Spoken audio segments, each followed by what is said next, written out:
الحمد لله رب العالمين والصلاة والسلام على سيد المرسلين وعلى آله وأصحابه أجمعين. قال الله تبارك وتعالى في كلامه المجيد والفرقان الحميد: أعوذ بالله من الشيطان الرجيم. بسم الله الرحمن الرحيم. رجال لا تلهيهم تجارة ولا بيع عن ذكر الله وإقام الصلاة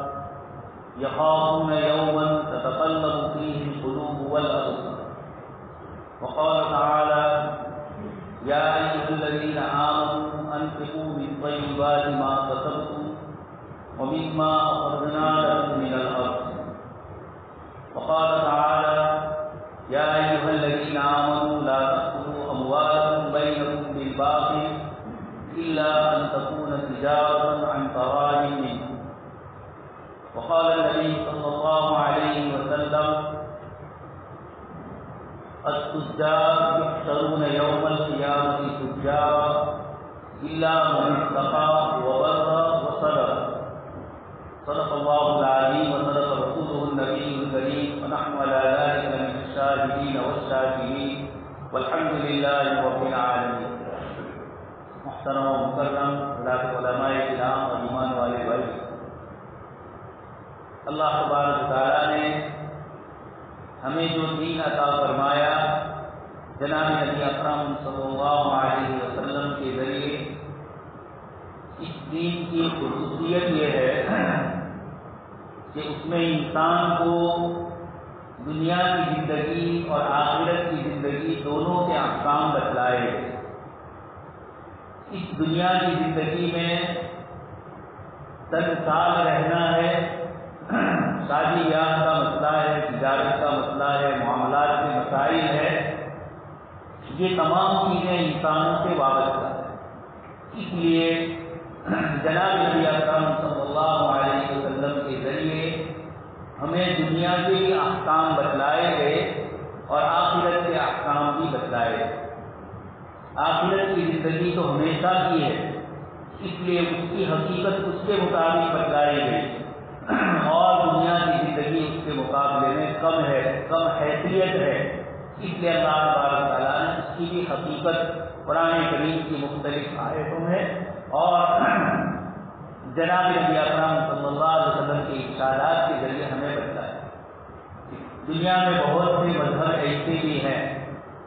کہ جہاں دنیا اور دنیا کی چیزوں سے بالکل کنارہ کشی کا حکم دیا ہے. شادی بیاہ نہیں کر سکتے، معاملات اور لین دین کے مسائل کی بہت مختصر، ایک انسان کو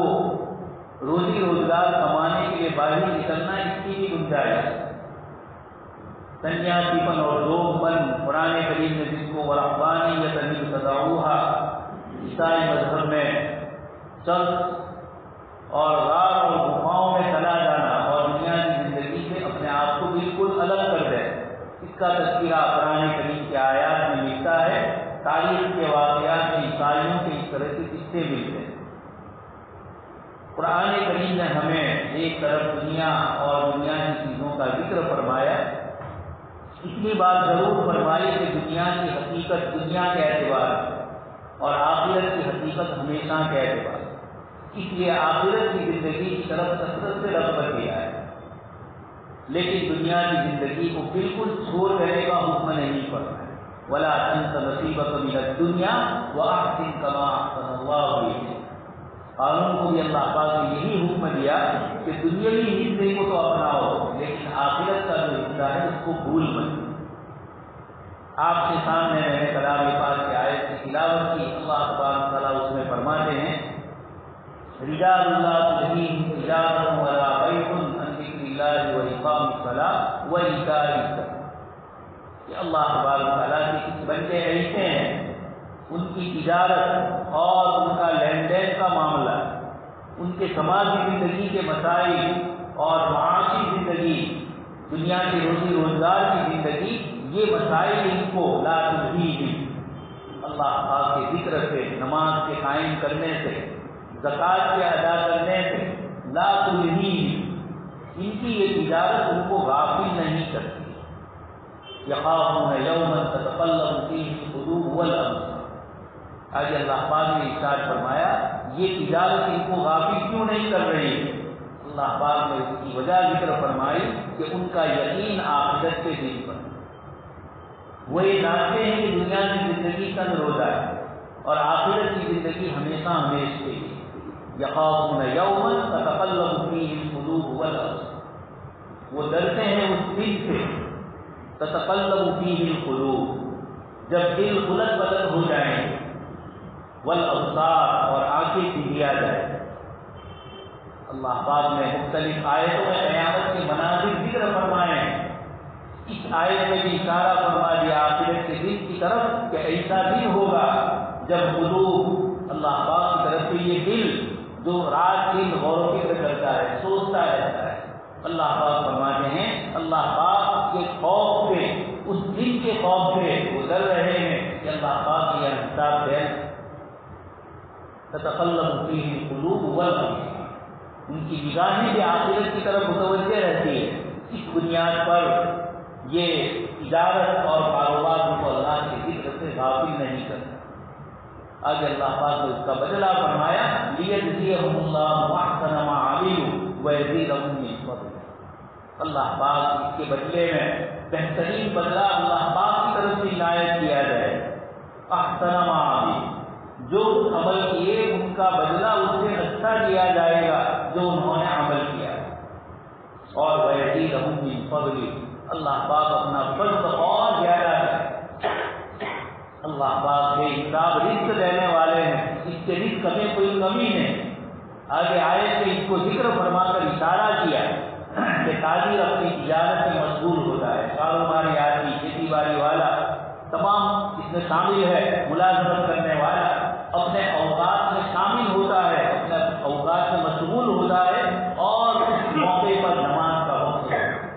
اس موقع پر اللہ پاک کا فریضہ اس کے سامنے آ رہا ہے۔ اب یہ اس کی تجارت اور اس کا دنیاوی کاروبار میں مشغول ہونا اس کو اللہ کے ذکر سے غافل نہیں کرتا، اس لیے اپنی روزی اللہ کے حکم کے آگے پیچھے کر کے جب اللہ کے دربار عالی میں حاضر ہوتا ہے، تو جب ایک معمولی کا دو آدمیوں کا آپس کا معاملہ ہو، ایک انسان کو یہ پتا چلتا ہے کہ فلاں آدمی میری وجہ سے یہ قربانی دے رہا ہے، فلاں آدمی نے میری وجہ سے اپنا اتنا نقصان اٹھایا، آپ زندگی پر اس کا احسان یاد رکھیں، کوشش کرتے ہیں اس کا احسان چکایا جائے، تو یہ تو اکمل آدمی ہے۔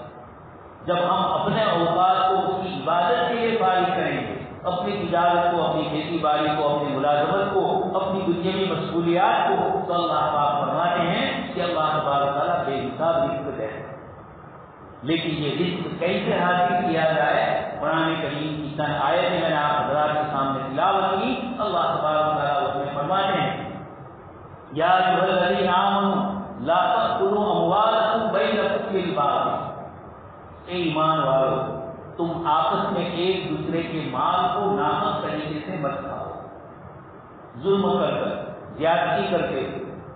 تجارت کے وہ بے اصولیاں جو قرآن اور حدیث نے ذکر فرمائے جس سے روکا گیا، ان بے اصولیوں کے ذریعے تجارت کرو گے تو یہ بھی اللہ تبارک تعالیٰ کی ناراضگی والی۔ تو لا تأکلوا اموالکم بینکم بالباطل، آیت میں صرف دو مسلمانوں کا ذکر نہیں ہے، ایک مومن کا، دوسری آیت میں اللہ پاک نے ذکر فرمایا یا ایھا الذین آمنوا انفقوا من طیبات ما کسبتم، جو پاکیزہ روزی تم نے حاصل کی اللہ کی راہ میں اس میں سے خرچ کرو۔ اس سے اشارہ کیا کہ روزی پاکیزہ حاصل کی جائے، اور پھر حاصل کی ہوئی روزی میں سے اللہ پاک کے ان بندوں کو جن کو قرآن کریم نے مختلف فہرست میں ذکر فرمایا، للسائل والمحروم، اللہ پاک کے ایسے بندے جو مانگ رہے، جو مستحق ہے، اور محروم جو بیچارے لوگوں کے سامنے مانگتے نہیں، کہ اچانک جن پر کوئی مصیبت آ جاتی ہے، قرآن کریم نے فرمایا لا یسألون الناس الحافا، وہ لوگوں سے لپٹ لپٹ کر نہیں مانگ۔ حدیث شریف میں اللہ کے رسول صلی اللہ علیہ وسلم نے مانگنے کی مذمت فرمائی، برائی بیان فرمائی کہ آدمی اگر ضرورت کے بغیر کسی کے سامنے اپنا ہاتھ پھیلاتا ہے تو کل قیامت کے دن اس کا چہرہ زخمی ہونے کی حالت میں اس کا حشر ہوگا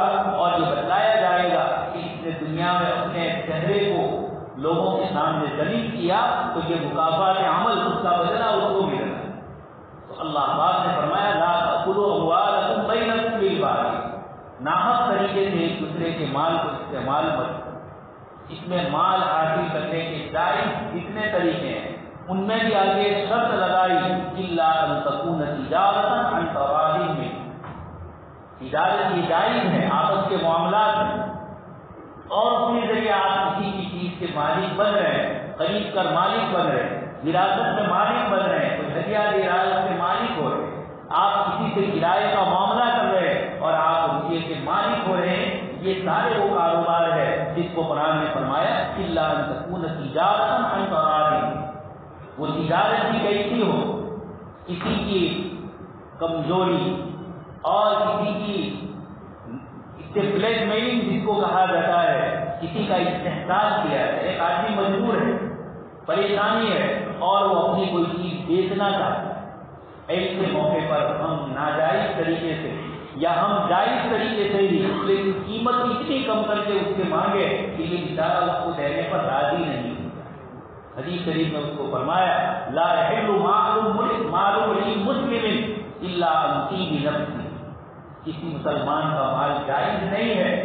مگر اس کی خوشگواری کے ساتھ، وہ دل کی خوشی کے ساتھ آپ کو دے گا۔ تو آیت کریمہ میں فرمایا لا تأکلوا، ایک دوسرے کے مال کو باطل طریقے سے مت کھاؤ۔ قرآن کریم نے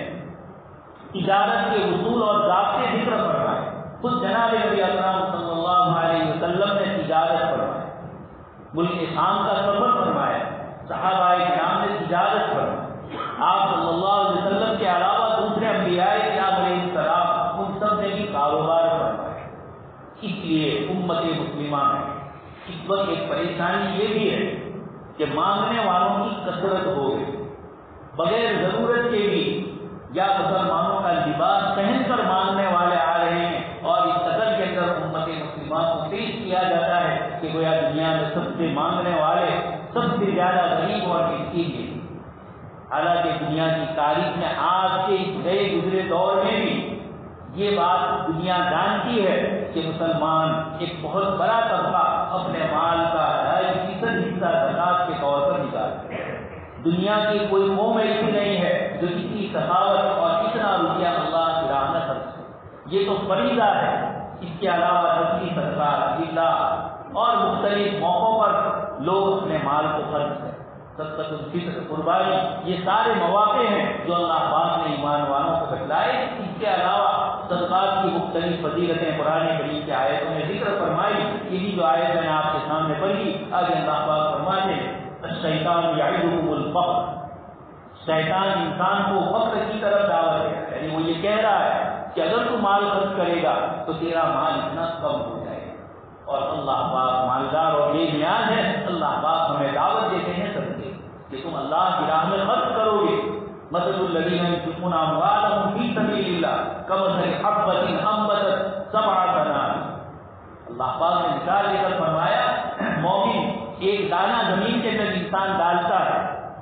اور اللہ پاک ایک دانے سے ایک بڑا پھل اور ایک بہت بڑا درخت کا تناور ہوتا ہے اور ہزاروں پھل اس کے اوپر لگتے ہیں۔ تو ایک دانہ ڈالا اور اس سے 700 بالی، اس بالی میں سے 700 گیہوں یا جواری کے دانے نکلے۔ اللہ پاک فرماتے مومن جب اللہ کی راہ میں خرچ کرتا ہے اللہ پاک ایک کا 700 گنا دیتا ہے۔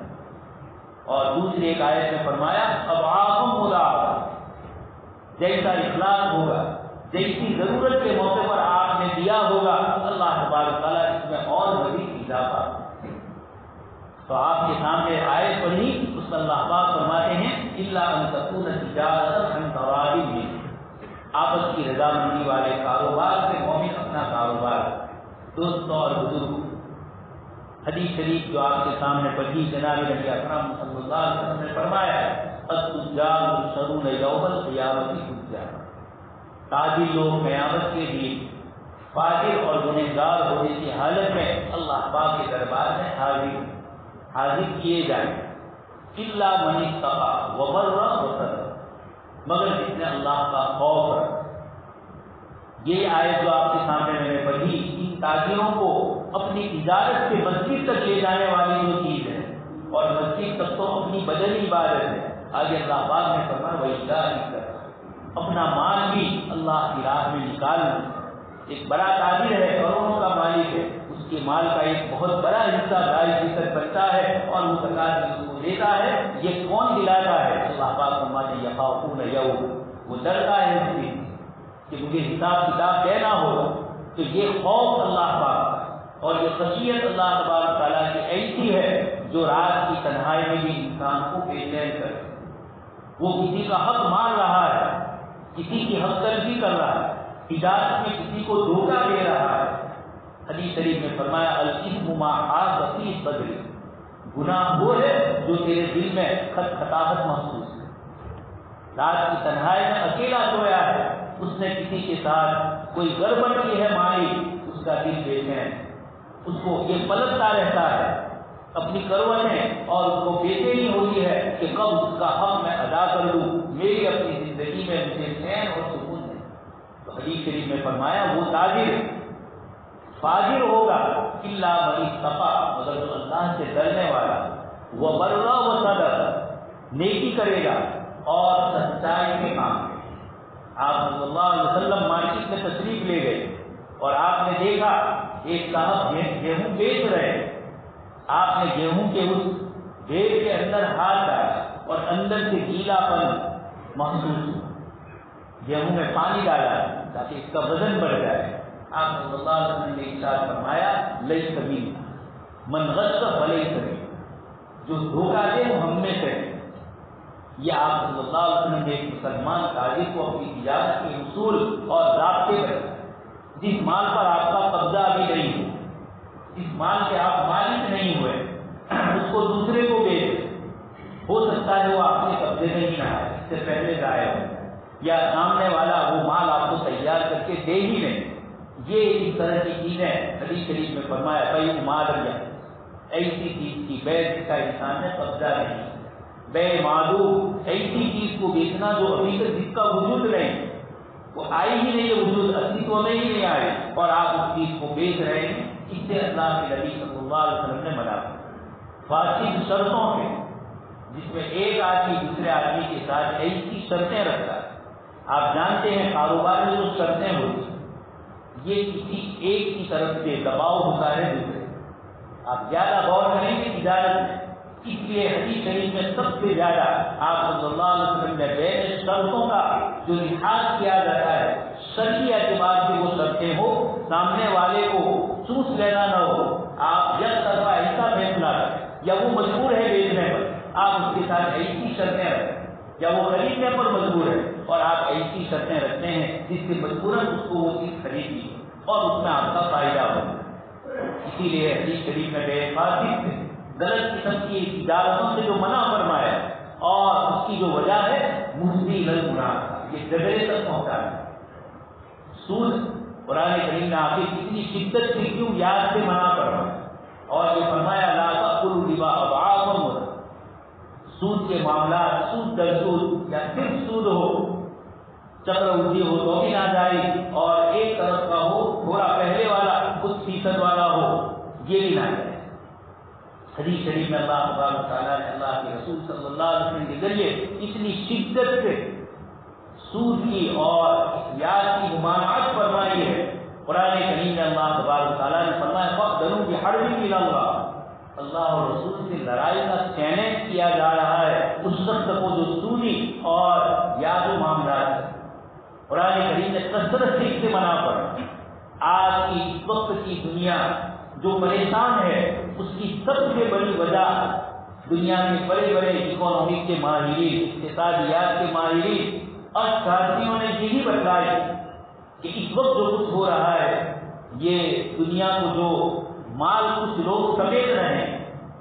سب لوگوں کے ہاتھ میں مال آ رہا ہے اور دوسرے لوگ غریب سے غریب تر ہوتے جا رہے ہیں.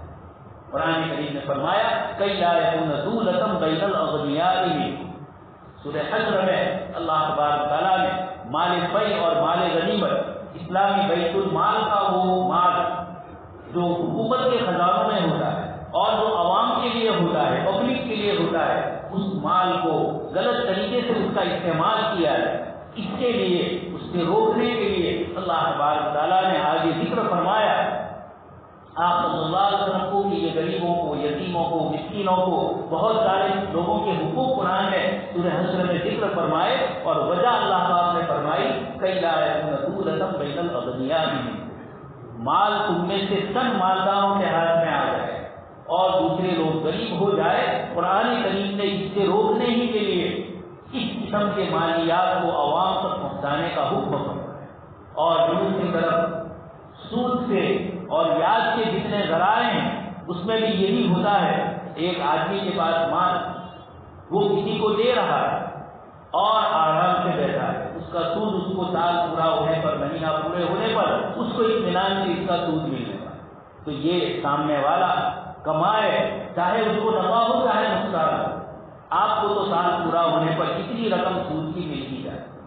قرآن کریم میں اور جناب نبی اکرم صلی اللہ علیہ وسلم نے کاروبار کو پھیلانے کی اجازت دی۔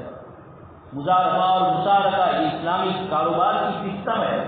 جس میں آپ دوسرے کے ساتھ پارٹنرشپ کے ذریعے، یا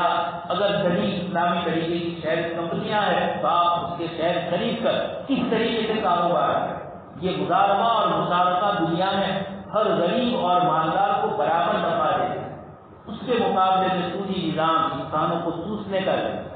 قرآن کریم نے جس وقت یہ بیان فرمایا، بہت ساری چیزوں کی قرآن کریم نے حکمتیں اور اس کی علتیں کے کارن قرآن نے ذکر فرمایا، لیکن جہاں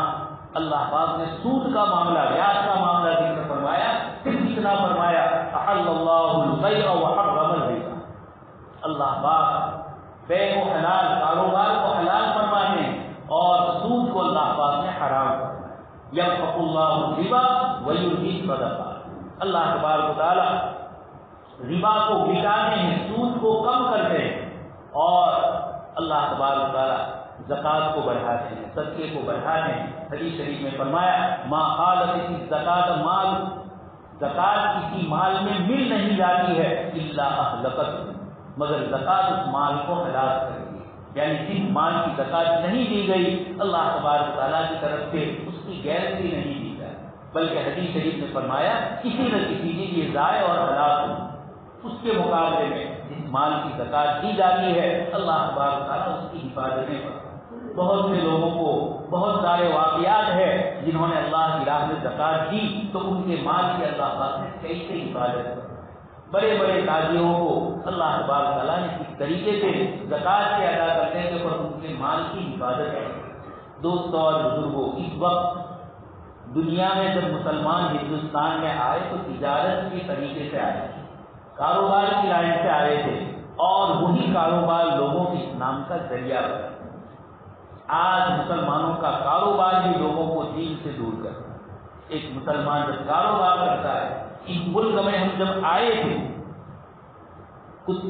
تاریخی اعتبار سے قصے مشہور ہے کہ صحابہ کرام جب کسی علاقے میں جاتے تھے تو لوگ دور سے ان کو دیکھنے کے لیے آتے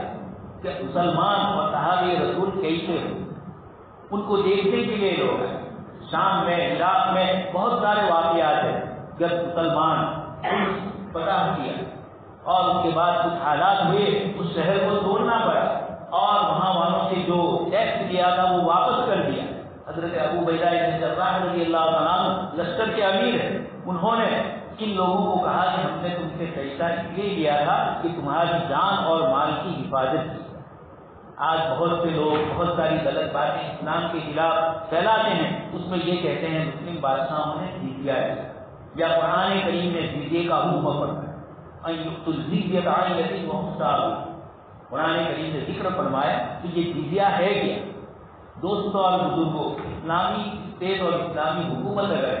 تو ہر مسلمان وہاں کا سپاہی ہے، وہ چاہے نہ چاہے اس کو لشکر میں بھرتی ہونا پڑے جب اعلان عام ہوگا۔ اس کے مقابلے میں وہاں اسلامی حکومت کا رہنے والا غیر مسلم باشندہ جس کو ذمہ کہا جاتا ہے، اس کو کوئی جبر نہیں، مجبور نہیں کیا جائے گا کہ وہ اسلامی لشکر کے ساتھ مل کر اپنے ملک اور اپنے علاقے کی حفاظت، وہ آزاد ہے، ان کی جان اور مال مسلمانوں کی حفاظت میں ہے۔ یہ ہے جزیہ جس کی بنیاد کے اوپر، اور وہ بہت معمولی لیا ہے۔ اللہ مشیری رحمۃ اللہ علیہ نے حضرت عمر بن خطاب رضی اللہ تعالیٰ عنہ کے زمانے میں جو جزیہ لیا جاتا تھا اس کی جو مقدار بتلائی 12 درہم، 24 درہم، اور بہت مالداروں کو 36 درہم۔ آج کی جی ایس ٹی سے آپ اس کا حساب لگا لیجیے، ایک سال کا جتنا جزیہ ہے ایک دن کی جی ایس ٹی ہو جائے، اتنا تاجروں کے پاس سے طے کیا، لیکن اس وقت ان کی جان اور مال کی حفاظت تو صرف تجارت پر ہم سے لیا جا رہا ہے، دنیا بھر کی ساری حکومتیں ٹیکس پر چل رہی ہیں۔ جناب نبی اکرم صلی اللہ علیہ وسلم تشریف لائے اور آپ نے دنیا کے اوپر سے یہ ٹیکس ہی ختم کی۔ صحابہ کرام جب ایران اور روم کے علاقوں میں پہنچے ہیں شام میں، لوگ اسلام میں داخل ہو رہے، لوگ مسلمانوں کی تابعداری قبول کر رہے تھے اور یہ کہہ رہے تھے کہ آپ ہمارے رومی آقاؤں سے اچھے ہیں کہ انہوں نے ہم پر ایسا ٹیکس لگایا اور آپ لوگ تو ہماری جان مال کی حفاظت پر اتنا ہی ہے۔ اور وہ بھی جب خطرہ ہوا تو حضرت عبیدہ ابن جراح نے اس کو واپس کیا۔ تو وہاں والوں نے کہا کہ آپ لوگ آج تو جا رہے ہیں، لیکن جب آپ کے حالات ٹھیک ہو آپ ہم پر حکومت کرنے کے لائق ہے۔ آپ تو حضرت عیسیٰ علیہ السلام کے حواریین جیسا ہمیں معلوم، یعنی اس نے اپنے مذہب کے جو نیک لوگ ہیں صحابہ کرام کو ان کے ساتھ انہوں نے حضرت عمر بن عبدالعزیز رحمۃ اللہ علیہ کے زمانے میں جب یہ ٹیکس کم کیے گئے تو لوگ کثرت سے اسلام میں داخل ہوئے، تو اس وقت کا کوئی گورنر تھا، اس کے دل میں یہ محسوس ہوا کہ لوگ جب کثرت سے اسلام میں داخل ہو رہے ہیں تو اس کی وجہ سے ہمیں ٹیکس کم ملے گا۔ حضرت عمر بن عبدالعزیز رحمۃ اللہ علیہ کو پتہ چلا تو آپ نے اس کے جواب میں فرمایا کہ اللہ پاک نے لم یقعد محمد صلی اللہ علیہ وسلم جابیا، اللہ پاک نے حضرت محمد صلی اللہ علیہ وسلم کو ٹیکس وصول کرنے کے لیے نہیں بھیجا ہے، بل داعیا، بلکہ آپ کو داعی بنا کر بھیجا ہے، انسانیت کی خیر خواہی کے لیے۔ مجھے آپ سے عرض کرنا ہے کہ دوستوں جیسے نماز روزہ یہ عبادتیں ہیں، اس طریقے سے تجارت کی عبادت ہے۔ آپ کے سامنے میں نے ایک تاجر کی جو روایت پڑھی، دوسری روایت بھی موجود ہے، حدیث شریف میں ہے کل قیامت کے دن تاجروں کو اللہ پاک نیک اور صالح لوگوں کے ساتھ اٹھائیں گے، التاجر الصدوق، سچے اور امانت دار تاجر۔ صحابہ نے تجارت کر کے دکھلائی تو ہم آئے تھے ملک میں دعوت لے کر تجارت کے ساتھ، آج افسوس ہے دعوت کی سائڈ سے رہ گئی اور تجارت اسلام تک پہنچانے کا ذریعہ نہیں بنی۔ ایک غیر مسلم کو اطمینان ہو فلاں مسلمان کی دکان سے جب میں چیز خریدوں گا تو جتنی قیمت ہوگی اتنی ہی قیمت وہ لے گا اور جو مال اچھا ہوگا وہی دے گا۔ ہمارا رکشہ ڈرائیور اس پر اطمینان ہو ایک غیر مسلم کو کہ رات کو 2 بجے کی ہماری لڑکی اس کی رکشہ میں جائے گی تو امن اور سکون کے ساتھ گھر واپس آئے۔ جب یہ چیز ہمارے اندر ہوگی دوستو، لوگ عمل کو دیکھتے ہیں۔ مسلمان درگور مسلمانی لڑکیتا، اصول ہے کہ مسلمان تو قبرستان میں چلے گئے جو تھے اور مسلمانی یہ کتابوں میں باقی رہے گی۔ ہماری عملی زندگی سے مسلمانی نہیں ہے، اس لیے ضروری ہے اس ملک میں ہم اگر اپنی حیثیت کا لوگوں کے سامنے اظہار کرنا چاہتے ہیں، بتلانا چاہتے ہیں کہ یہ امت کون ہے جس کو خیر امت اخرجت للناس فرمایا، تو ضروری ہوگا ہم اپنی تجارت کو ٹھیک کریں، ہم اپنی ملازمت کو ٹھیک کریں، ہم اپنے معاملات کو ٹھیک کریں۔ ہمارا مسلمان ملازم آفس میں کام کر رہا ہے، دوسروں کو جیسے دھکے کھانے پڑتے ہیں آپ کے آفس پر لوگوں کو دھکے نہ کھانے پڑتے، اس کو پتا ہو کہ یہ ہمارا کام آگے بڑھ کے کرتا ہے۔ یہی وہ چیزیں ہیں جس نے اس ملک میں ہم آئے تو لوگوں کے دلوں میں ہماری محبتیں پیدا۔ آج اسی تجارت کے ذریعے ضرورت ہے، اسی کاروبار اور معاملات کے ذریعے ضرورت ہے۔ اللہ تبارک تعالیٰ سے دعا ہے کہ اللہ تبارک تعالیٰ ہم سب کو صحیح معنی میں سچے معنی میں ایک مسلمان بنائے، جن کو دیکھ کر ہندوستان کے ہمارے ان باشندوں کو محسوس ہو کہ یہ کوئی اور ہوتا ہے، یہ کوئی اور مخلوق ہے۔ صحابہ کرام جیسے جب تک اخلاق پیدا نہیں کریں گے، معاملات ٹھیک نہیں کریں گے، یہ صرف کسی کو راضی کرنے کے لیے نہیں، اپنے اللہ کے آگے جواب دینے کے لیے مسائل، تجارت کے یہ مسائل کسی غیر مسلم کو خود کرنے کے لیے نہیں۔ یہ تو اس کے اثرات بتلاتا ہوں کہ جب ہم یہ کریں گے اللہ پاک باہر سے یہ اثرات پیدا کریں گے، ان کے دنوں میں ہماری محبتیں پیدا۔ اس لیے اس وقت اس ملک میں سب سے بڑی ضرورت ہے ہم اپنی تجارت کو، اپنے کاروبار کو، اپنے معاملات کو، اپنی ملازمتوں کو، اپنے کرایہ کو، اجارے کو، ان سب کو ٹھیک کریں۔ اللہ پاک سے دعا ہے اللہ پاک سبھی سبھی باتوں پر ہم سب کو عمل کرنے کی توفیق نصیب فرمائے۔ آمین وآخر دعوانا